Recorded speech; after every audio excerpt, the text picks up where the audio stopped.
At this point, I'm employing three different techniques on the ride cymbal. The traditional ride cymbal pattern,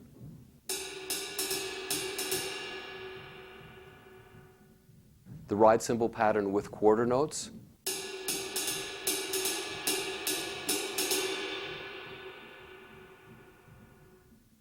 the ride cymbal pattern with tied upbeats.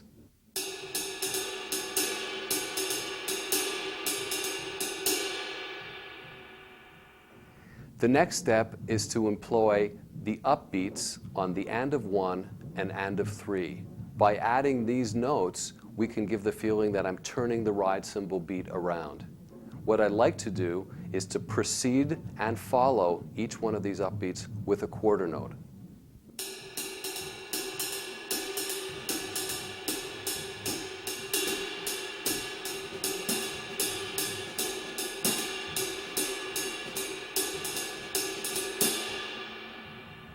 By alternating the ride cymbal beat with the and of one and of three, I can give the feeling that I'm turning the beat around or displacing the beat, and this really is the beginning of ride cymbal phrasing.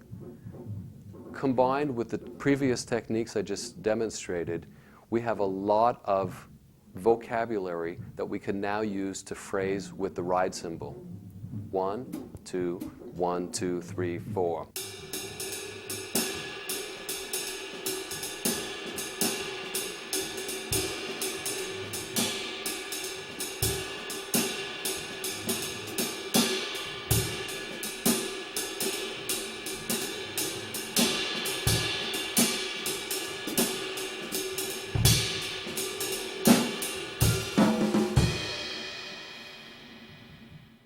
In this style, I could phrase with the ride cymbal and have the ride cymbal be the primary voice of the drum set, instead of having the phrasing played by the snare drum and bass drum. In the past, was phrased underneath a static ride pattern. Da-un can now be played on the ride cymbal. This gives the feeling and the impression that the ride cymbal is playing more open, and I could leave more space on the drum set because I could play the combined parts of the previous style on one single voice.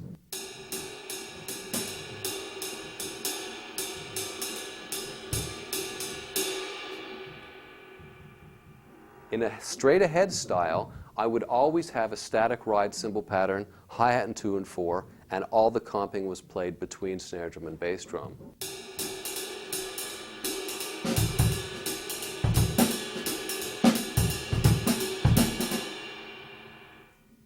That has a certain level of activity that is rarely diminished. In a contemporary style, we could leave a lot more space by employing the ride cymbal as the primary voice and the primary rhythmic device.